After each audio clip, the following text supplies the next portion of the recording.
मनुष्य जीवन की परीक्षा में सफल होने के लिए क्या नहीं करता? वो परिश्रम करता है, दौड़ भाग करता है, और ये सब करने के पश्चात भी जब उसका काम नहीं बनता तो वो नकल करता है ना? तनिक लौटिए अपने बचपन में, स्मरण कीजिए अपने बचपन की स्मृतियों का। क्या स्मरण हुआ? विद्यालय में जब आप परीक्षा देने जाते थे तो क्या होता था?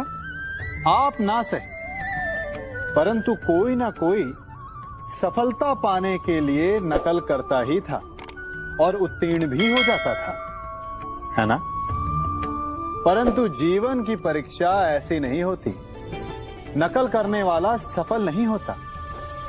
कारण विद्यालय में सबके प्रश्न पत्र एक होते थे, परंतु जीवन के प्रश्न पत्र और उनकी कठिनाई सबके लिए भिन्न होती। तो निश्चित रूप से उनके उत्तर भी भिन्न होंगे ना। इसलिए यदि आपको जीवन में सफलता पानी है तो नकल ना कीजिए। स्वयं के प्रश्नों का उत्तर स्वयं ढूंढिए और सफलता आपकी ही होगी। एक पिता होने के नाते आप अपनी संतान के लिए क्या करते हैं? उसके लिए बहुत सारी सुविधाएं जुटाते, बहुत सारा धन कमाते है ना? और क्या आपको ऐसा लगता है कि यही उचित है आपकी संतान के लिए? इस पंछी को देख रहे हैं? ये भी संतान को जन्म देता है, उन्हें पालता है, पोसता है, उड़ना सिखाता है और भोजन का प्रबंध भी करना सिखाता है।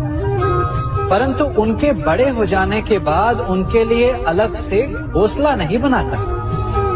क्यों?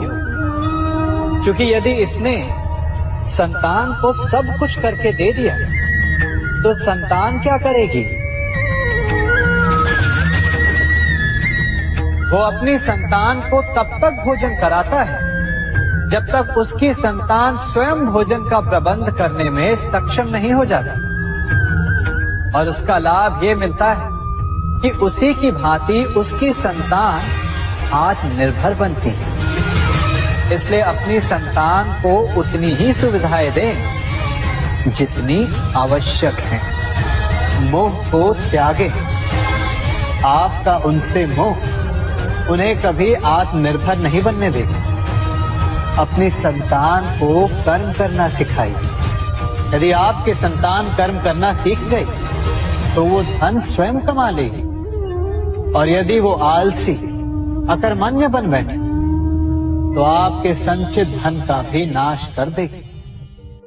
मनुष्य अपना जीवन विश्वास पर जीता है, परंतु विश्वास किसका? तनिक सोचिए, किस पर विश्वास है आपको? महापुरुषों की कही बातों पर, ग्रंथों में लिखे ज्ञान पर, माता पिता की सीख पर, या मित्रों के दिए गए निर्देशों पर, या फिर मेरी कही बातों पर?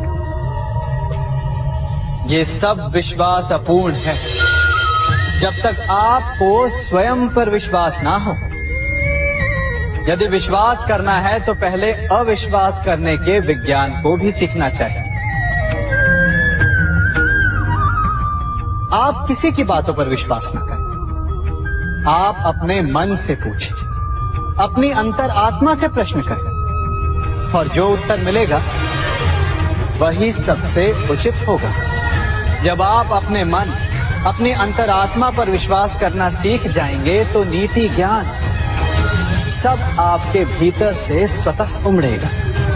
और यदि आप स्वयं पर ही विश्वास ना कर पाए तो धर्म ग्रंथों में लिखे श्लोक, महापुरुषों की वाणी, माता पिता की सीख या मित्रों का निर्देश कोई भी लाभ नहीं दे पाएगा।